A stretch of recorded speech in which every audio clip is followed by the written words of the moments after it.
এয়া নাহৰ টগৰ ফুলাৰ বতৰ। প্ৰকৃতি গাভৰু হৈ ঋতু বসন্ত প্ৰেমত মতলীয়া কৰা সময়। বসন্তৰ পৰশত ন কুঁহিপাতেৰে সাজি কাচি ফুলে ফলে জাতিষ্কাৰ হৈ প্ৰকৃতি শুৱনি কৰা সময়ত শ শ প্ৰজাতিৰ কপৌ ফুলিল এখন বিশেষ উদ্যানত। কুলিকেতেকীৰ মাতৰ লগতে বহাগৰ বতৰত আমোল মোলোৱা সুগন্ধ তেতিয়া আকৰ্ষণ কৰিছে এই কপৌ ফুলৰ উদ্যানলৈ প্ৰতিজনক।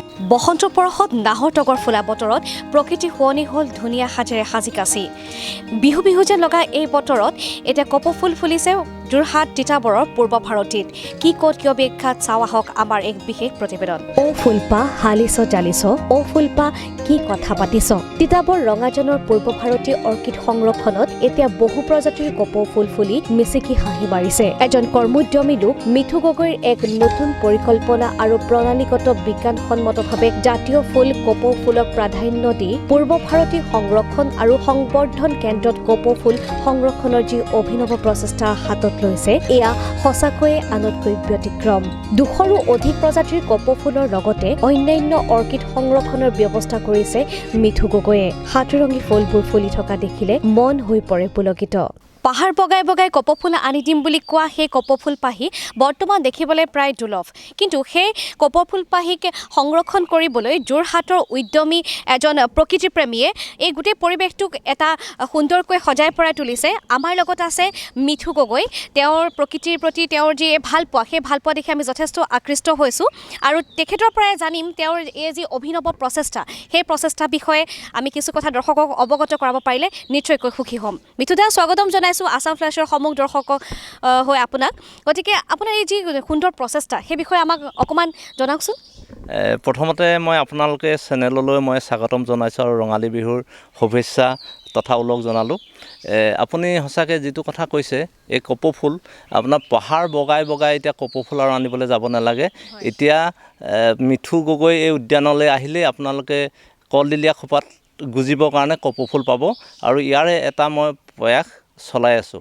সঁচাই নিশ্চয়কৈ আমাৰ নাচনীহঁতে এতিয়া চাগে খোপাত গুজিবলৈ কপৌ ফুল পাহি বিচাৰি হাবাথুৰি খাব লগা নহয়। আপোনাৰ উদ্যানলৈ যদি আহে নিশ্চয়কৈ তেওঁলোকে কপৌ ফুল পাহি বিচাৰি পাব।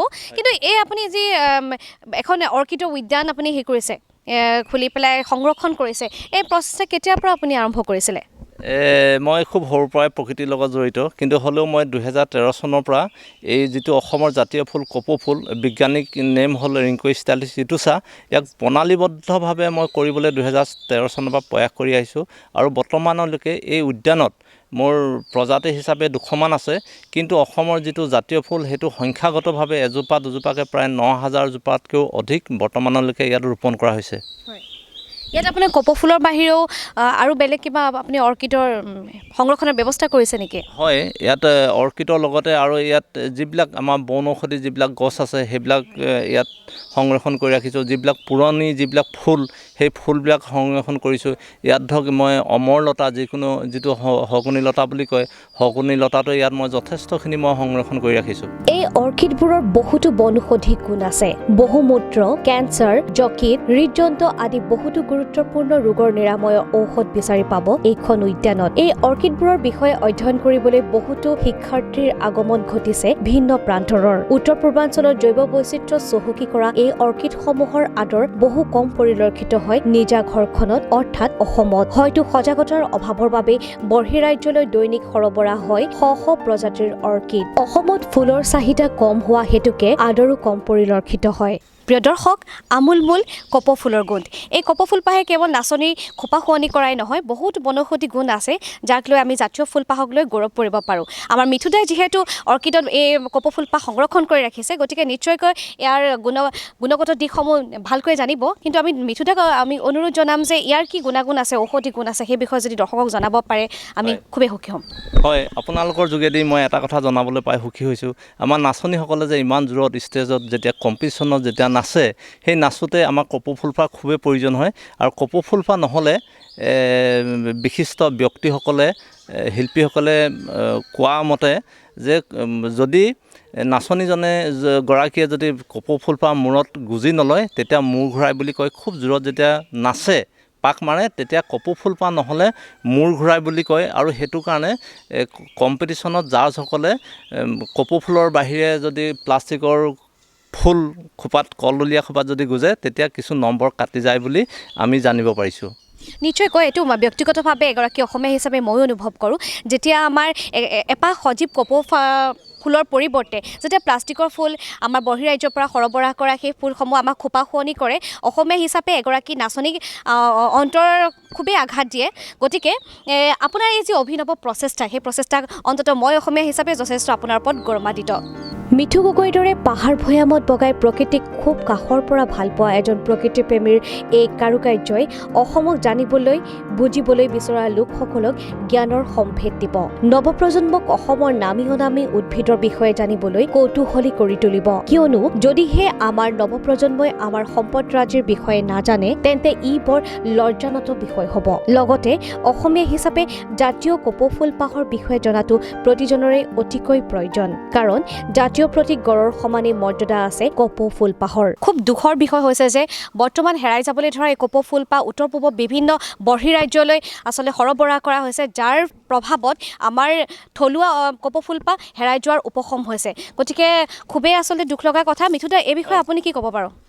হয়, আমাৰ উত্তৰ পূৰ্বাঞ্চলৰ বা অসমৰ বিভিন্ন কাৰণত ধৰক হেৰিবিলাক অৰ্কিডবিলাক নোহোৱা হৈ গৈছে, বিশেষকৈ ভূমিস্খলন, বনজুই আৰু যিবিলাক বহিৰাজ্যলৈ কিছুমান চোৰাংভাৱে আহৰণ কৰি বহিৰাজ্যলৈ পঠাই দিছে। গতিকে ইয়াত এটা মুখ্যম আঘাত পৰিছে অৰ্কিডৰ ওপৰত। অসমৰ যিটো ৱাইল্ড অৰ্কিড আছেনে, অৰ্কিডৰ ওপৰত মুখ্যতম আঘাত সানিছে এইসকল ব্যক্তিয়ে। হয়, ইয়াত আপোনাৰ এই অৰ্কিডলৈ বহুত আচলতে শিক্ষাৰ্থী আহে, বহুত দূৰ দূৰণিৰ পৰা প্ৰকৃতি ভাল পোৱা প্ৰকৃতিপ্ৰেমীসকল আহে এই সুন্দৰ বাতাবৰণ উপভোগ কৰিবলৈ বুলি। গতিকে ইয়াত বৰ্তমান সময়ছোৱাত আপুনি কেনেকৈ ৰাইজৰ মাজলৈ আগবঢ়াই দিছে আপোনাৰ এই উদ্যানখনক? হয়, বৰ্তমান মই ইয়াত কোনো এণ্ট্ৰি ফিজ নালাগে, সকলোৱে ফ্ৰীকৈ চাবলৈ পায়। এতিয়া ঠাইতে আৰু বহুতবিলাক উদ্যান আছে, ধৰক অসমত আছে, তাত যথেষ্টখিনি পইচা পে' কৰিহে তাত সোমাব লাগে। আমাৰ ইয়াত সেইটো নালাগে। আৰু বিশেষকৈ ইয়াত কি হৈছে, ইউনিভাৰ্চিটি পৰ্যায়ৰ পৰা ইয়াত অৰ্কিডৰ ওপৰত ৰিচাৰ্চ কৰি আছে, স্কুল কলেজৰ পৰা তেখেতসকলে প্ৰজেক্টৰ কাৰণে আহে, আৰু কিছুমান সৰু সৰু ল'ৰা ছোৱালীয়ে ইয়াত উপভোগ কৰিবলৈ আহে, আৰু কিছুলোকে ইয়াত কপৌ ফুলবিলাকনো কেনেকুৱা ধৰণে প্ৰণালীবদ্ধভাৱে ৰোপণ কৰা হৈছে সেইবিলাকো চাবলৈ আহে, জ্যেষ্ঠসকলো চাবলৈ আহে।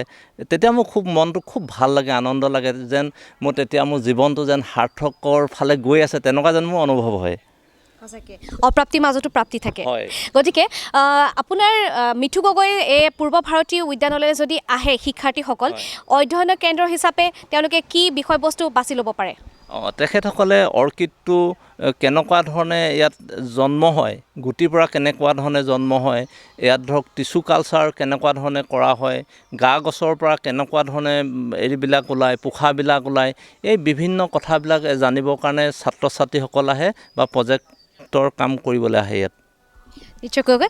আৰু যিসকল খুব ইচ্ছা কৰে এই মিঠু গগৈ উদ্যানলৈ আহিব পাৰে আৰু অধ্যয়নৰ বিভিন্ন বিষয়বস্তু ইয়াত বাছি ল'ব পাৰে। বিশেষকৈ অসমীয়া ঐতিহ্য বহন কৰা বহুতো বিষয়বস্তুৱে ইয়াত বিচাৰি পাব পাৰে পূৰ্ব ভাৰতী অৰ্কিড সংৰক্ষণ কেন্দ্ৰ আৰু সংবৰ্ধন কেন্দ্ৰত।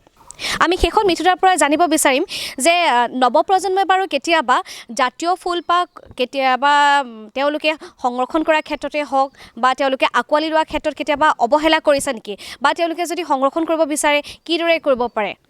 এতিয়া সঁচাকৈ মই এটা খুব ভাল লাগে, আপুনি খুব সুন্দৰ প্ৰশ্ন এটা কৰিছে। আমি যোৱাকালি আমাৰ চিলাপথাৰ ছায়েন্স কলেজত আমাৰ অৰ্কিডৰ যিটো আমাৰ মুখ্য কাৰ্যালয় আছে, তাত আমাৰ এদিনীয়া কাৰ্যসূচীৰে আমাৰ অৰ্কিড মহোৎসৱ আমি উদযাপন কৰিলোঁ যোৱাকালি। কিন্তু তাত দেখি সঁচাকৈ নতুন প্ৰজন্মক দেখি খুব ভাল লাগিল, খুব উৎসাহিত হৈছোঁ।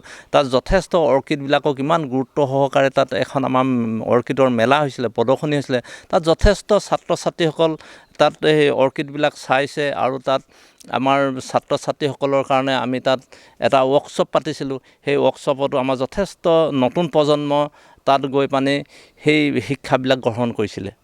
গতিকে মই খুব আগ্ৰহী যেন নতুন প্ৰজন্মই পৰৱৰ্তী সময়ত আমাৰ অসমৰ যিটো বনজ সম্পদ, গড়ৰ লগত আজি ডাইচত সমান্তৰালভাৱে বহি আছে আমাৰ জাতীয় কপৌ ফুলটো, ইও যেন নতুন প্ৰজন্মই পৰৱৰ্তী সময়ত ইয়াক সুৰক্ষা দিব আৰু ভৱিষ্যতৰ কাৰণে ইয়াক নিজৰ ঘৰতে হওক বা হাবি জংঘলতে হওক সুৰক্ষা দিব বুলি মই আশাবাদী। নিশ্চয়কৈ আমাৰ জাতীয় কপৌ ফুলপাহ সকলোৱে সংৰক্ষণ কৰিবলৈ আমাৰ যি আৱেগ সেয়া জীয়াই ৰাখিবলৈ সকলো অসমীয়াই চেষ্টা কৰিব। কেৱল বহাগতে নহয়, প্ৰত্যেক মাহতে বছৰত তেওঁলোকে কপৌ ফুলপাহক আদৰি ল'ব। আৰু আমাৰ মাজত আছে এয়া নগেন গগৈ ডাঙৰীয়া, আমাৰ তিতাবৰৰ এজন সমাজকৰ্মী তথা মিঠু গগৈ খুব ভাল এজন অন্তৰংগ বন্ধু, আৰু যাৰ পৃষ্ঠপোষকতাত আজি আমি বাতৰিটো আপোনালোকৰ আগলৈ আগবঢ়াই দিলোঁ। গতিকে নগেন দা, বন্ধুৰ এই সফলতাত আপোনাৰ কেনেকুৱা অনুভৱ হৈছে? হয়, মই আজি মিঠু গগৈক লৈ অতিকে গৌৰৱ অনুভৱ কৰোঁ, কাৰণ কপৌ ফুলৰ জৰিয়তে তেওঁ নিজৰ ইতিহাস নিজেই সৃষ্টি কৰিছে। আৰু আটাইতকৈ দুৰ্ভাগ্যজনক বিষয় হৈছে যে আজিকালি নাচনীয়ে যি কলডিলীয়া খোপাত, লাহতি খোপাত কপৌ ফুল মাৰে, সেইটো বজাৰত কিনা কপৌ ফুল মাৰে। মই তাতকৈ এটা নাচনীসকলক অনুৰোধ জনাম, অভিভাৱকসকলক অনুৰোধ জনাম, মিঠু গগৈ তালৈ আহক, যে ঘৰৰ ভিতৰতে কেনেকৈ কপৌ ফুল সংৰক্ষণ কৰিব পাৰে এই সম্পৰ্কে জানিব পাৰিব। হয়, নিশ্চয়কৈ আছাম ফ্লাছৰ তৰফৰ পৰাও আমি মিঠু গগৈলৈ অজস্ৰ শুভকামনা যাচিলোঁ। তেওঁৰ এই যি অভিনৱ পদক্ষেপ ব্যতিক্ৰমী আৰু বিশেষ, সঁচাকৈ আমি তেওঁক লৈ অনুভৱ কৰিছোঁ। আৰু এটাই মাত্ৰ আমি আপোনাক লৈ অনুৰোধ কৰিব বিচাৰিছোঁ যে উত্তৰ ভাৰতত অলপমান ফুলৰ যি চাহিদা সেয়া দক্ষিণ ভাৰততকৈ যথেষ্ট কম। দক্ষিণ ভাৰতত যথেষ্ট ফুলৰ চাহিদা বেছি হয়, সেয়া আমি সকলোৱে জানো। গতিকে আপোনাৰ জৰিয়তে যদি আমি বজাৰত আমাৰ সজীৱ আৰু সতেজ ফুলপাহ যদি আমি আগবঢ়াই দিব পাৰোঁ, সেয়া আমি অসমীয়া হিচাপে যথেষ্ট আপোনাক লৈ আৰু বেছি আশা কৰিব পাৰোঁ। গতিকে অজস্ৰ শুভকামনা থাকিলে, আৰু অসমীয়া হিচাপে তেওঁৰ যি অভিনৱ এই পদক্ষেপ, সেই পদক্ষেপক আছাম ফ্লাছে সকলোৱে প্ৰণাম জনাইছোঁ। প্ৰিয় দৰ্শক, আমাৰ অসমীয়া প্ৰাণৰ জাতীয় ফুলপাহ সংৰক্ষণ কৰি ৰখাটো প্ৰতিজনৰে আমাৰ দায়িত্ব আৰু কৰ্তব্য। এইবাৰ যদি বিহুত আপুনি প্ৰিয়জনক হেঁপাহৰ কপৌ পাহি যাচিব বিচাৰিছে, তেন্তে পাহাৰলৈ নগৈ কপৌ ফুলে আমোল মোলাই থকা তিতাবৰ ৰঙাজানৰ মিঠু গগৈৰ অৰ্কিডলৈকে আহক আৰু লৈ যাওক এপাহ সতেজ জীয়া কপৌ ফুল ৰঙালীৰ উপহাৰ দিবলৈ। আমাৰ বিশ্বাস, মিঠু গগৈৰ কৰ্মই আমাৰ দৰে আপোনাকো মোহিত কৰিব। অতঃপৰে আছাম ফ্লাছৰ ৰঙালীৰ ৰং বিশেষ অনুষ্ঠানটি উপভোগ কৰাৰ বাবে প্ৰতিজন দৰ্শকক ধন্যবাদ সুহৃদয়ৰ পৰা। আমাক এনেদৰেই সঁহাৰি আগবঢ়াব, আৰু আমি প্ৰতিশ্ৰুতিবদ্ধ যে আপোনালোকৰ মনোৰঞ্জনৰ বাবে লৈ আহিম আমি বিশেষ অনুষ্ঠান Assam flash explore untold and আনচিনত।